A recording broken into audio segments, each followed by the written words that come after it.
Good morning কৃষক বন্ধু, সমস্ত কৃষক বন্ধুদেরকে সুপ্রভাত জানাই। আমি অরূপ। আমি চাষ করেছি শশা চাষ। সকাল সকাল ওষুধ দিচ্ছি। এটা সেপ্টেম্বর মাস। খুব কষ্টে গাছটা তৈরি করেছি, দেখতে পাচ্ছেন গাছের কালারগুলো সব। এগুলো মাঝে মাঝে ঝিঙ্গা গাছ লাগানো আছে, এই যে দেখছেন ঝিঙ্গা গাছ, এই যে ঝিঙ্গা গাছ, এইটা শশা গাছ। এই মাসেও যে এইভাবে শশা গাছ তৈরি করেছি আমার ভাগ্য, কেননা 4-5বার ঝড় খেয়ে নিয়েছে। কত চারা ভেঙে গিয়েছিল, আবার চারা করে করে আবার খাটুলে খাটুলে মোটামুটি আবার বাগানটাকে তৈরি করেছি। বাগানটা খুব সুন্দরই বা হয়েছে। এটা 35 দিনের শশা চাষ। আজকে প্রায় 23-24 দিন হয়ে গেছে। গাছগুলো এত সুন্দর হয়েছে, এত বড় বড় হয়েও গেছে। সকালবেলা ওষুধ দিচ্ছি, এটা কুঠার ওষুধ।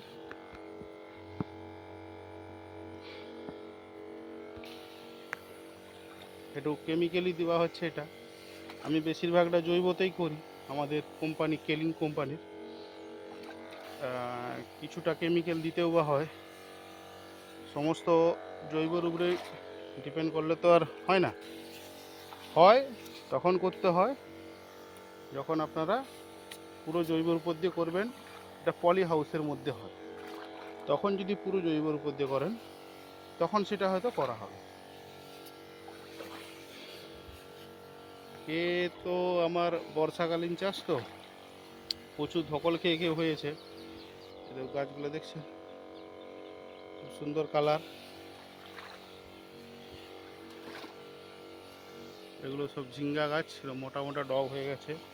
ফুলও চলে এসছে, দেখুন ফুল দেখা যাচ্ছে, দেখতে পাচ্ছেন ফুলগুলো। আর কিছুদিনের মধ্যে ফলন চালু হয়ে যাবে। এতে শশাও ধরে গেছে কিছুটা। আমার উচ্ছ বাগান আছে, উচ্ছা বাগানটাও দেখাবো আপনাদের। এই সেপ্টেম্বর মাসেই উচ্ছা হচ্ছে।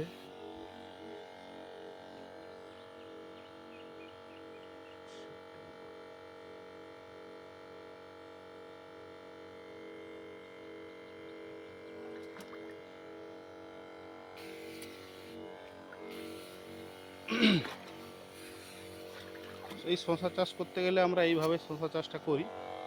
ভেলি থাকে 3 হাত বাই 3 হাত, দেখতে পাচ্ছেন। ওষুধ দিচ্ছি আমি, এই যে ওষুধ দিচ্ছি। এই 3 হাত বাই 3 হাতের আমাদেরই থাকে 2.5 হাত, 3 হাত, যে যেটা নিতে পারে। সর্বনিম্ন 2.5 হাত কিংবা 3 হাত করতে পারে। তাহলে কি হয়, ফাঁকাগুলো ভালো পাওয়া যায়, শশাটা প্রচুর ফলবান হয়। আপনারা ভালোভাবে চাষ করতে পারবেন। প্রথম দিকে যদি ট্রিটমেন্ট নেন তাহলে কি করা হয়, এই যে দাঁড়া তোলা হয়, এই যে এভাবে যে দাঁড়া তোলা হয়, এই দাঁড়ার উপরে আমরা কি করি, প্রথমে 5 কিলো করে বেশিরভাগটা জৈব সার, বেশিরভাগ জৈব সার বলতে খোলটা দেওয়া হয়, শিংকুচা দেওয়া হয়, আর আমাদের গ্যানুয়ালস বুস্টার দানাটা দেওয়া হয়। তার সঙ্গে কিছু পরিমাণে 10-26 দিয়ে ভাটিটা তোলা হয়। ভাটিটা তোলা হয় বলতে, ভাটি তোলা হয়ে যাওয়ার পরে ওতে একটু 2 ইঞ্চি ডিপ করে, 2 ইঞ্চি ডিপ করে যে মাটিটা দেওয়া হয়, তার উপরে ওই সারের উপরে 2 ইঞ্চি মাটি দেওয়া হয়। তাহলে কি হবে, আপনার যে কোনো ফসলটা লাগাবেন পট করে সারটা ধরতে পারবে। তাহলে আপনারা এইভাবে চাষ করবেন আর দেখবেন এর ফলন কিভাবে হয়। এবার ওই 2 ইঞ্চিটাকে আপনাকে তুলে দিয়ে 3-4 দিন ফেলে রাখতে হবে যাতে খোলটা গুমে যায়। তাহলে আপনারা বুঝতে পারবেন যে খোল গুমে গেছে। তারপরে আপনি বীজাটা রোপণ করবেন। যদি বীজা ভিজিয়ে রোপণ করেন তাহলে সব সময় মনে রাখবেন যেন বীজাটা বিকেলবেলা রোয়া। সকালবেলা যদি ভিজানো বীজা দেওয়া হয় তাহলে কি হয়, সব বীজা নষ্ট হয়, পচে যায় তাপে। কেননা এখনকার তাপটা প্রচুর হয়, আর মাটির তাপ এত হয়ে যায় ও বিচাগুলোকে কি করে সিদ্ধ করে নষ্ট করে। আর বিকালবেলা যদি দেয়, বিকালকে কি হয়, ওটা শিকড় চাড়ি ফেলে। এই যে ঝিঙ্গা গাছ শিকড় চাড়ি ফেললে তাহলে আর নষ্ট হওয়ার গল্পটা থাকে না। আমরা এই ভুলটাই করি, সকালবেলা ওই বিচাগুলোকে রোপণ করে দিই। সকালবেলা বিচা রোপণ করলে কি হয়, ওই এটা নষ্ট হয়ে যায়, বিচাগুলো সব পচে নষ্ট হয়ে যায়। যাতে না পচে যায় সেই জন্য আপনারা চেষ্টা করবেন সবসময় বিকেলবেলা বিচাটা দিতে, তাহলে আপনাদের এই বিচাগুলো নষ্ট হবে না। আর ওষুধ দেওয়ার সময় পরকে পর আপনারা করবেন বিচা একটা কাজ হয়, বিচাগুলো কি হয়, ঘুঘু পাখি বেশিরভাগ খেয়ে নেয়। ঘুঘু পাখি যাতে না খায় সেই হিসাবের জন্য বিচাতে আমাদের কেলিং কোম্পানির রিপিল বলে একটা ওষুধ আছে, ওটা বিচার সঙ্গে 4-5 ফোঁটা খানেক মিশিয়ে যদি বিচাগুলো রোপণ করা হয়, তাহলে পাখি আরও মুখ দেবে না। পাখি কেন, কোনো প্রাণী মুখ দেবে না। ওটা বিচাটা যাতে ফট করে অঙ্কুর হয়ে যায় সেই হিসাবে আপনার সাহায্য করবে। নাহলে কি করে, পাখি খেয়ে নেয়, পোকায় খেয়ে নেয়, মাটির নিচে পোকা, ঘুরঘুরে পোকা, তোমার হচ্ছে যে মাকড় সাথে বয়ে নিয়ে পালিয়ে যায়, ওই সিস্টেমগুলো আপনার আসবে না।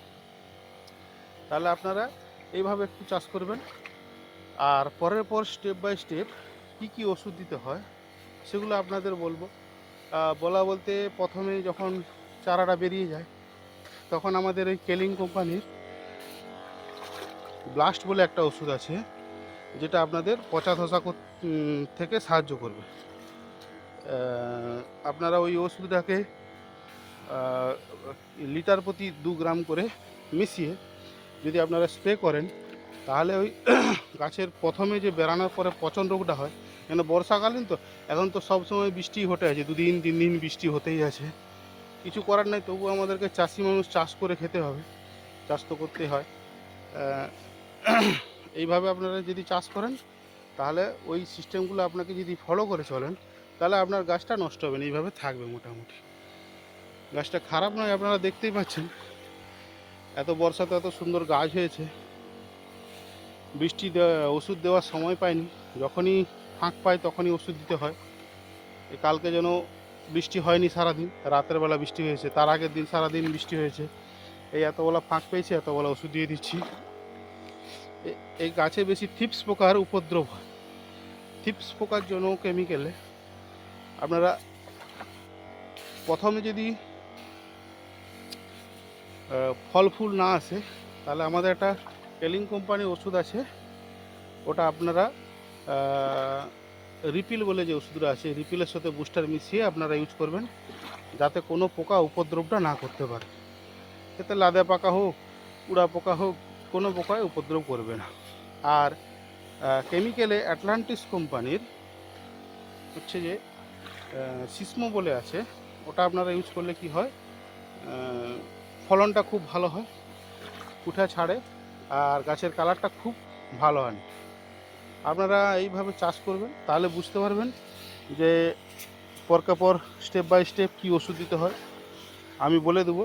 তাহলে আপনারা শসা চাষ করলেন, এটা আপনারা উপকৃত হবেন। আমার ফোন নাম্বার দেওয়া রইল 9933842120, 9382737547, এই দুটো নাম্বার দেওয়া রইল। আপনারা যখন হোক আমাকে কল করে জিজ্ঞাসা করতে পারবেন, এবং তার প্রতিকার, আরও অন্যান্য চাষের উপরে যে কী প্রতিকার হয় আপনাদেরকে সেটা বলে দেব। তাহলে আপনারা এইভাবে চাষ করুন। শসা চাষ যদি এইভাবে করেন, তার ফলনটা দেখছেন তো কীভাবে চাষ করা আছে। এটা 3 হাত বাই 3 হাত, এটা দাঁড়া লাগানো আছে পরকে পর, আর এটা সুদলি দড়ি দিয়ে টানা আছে, যাতে এই গাছগুলো নিজে নিজে ধরে ধরে উঠতে পারে, এইভাবে ধরে ধরে উঠে পড়বে।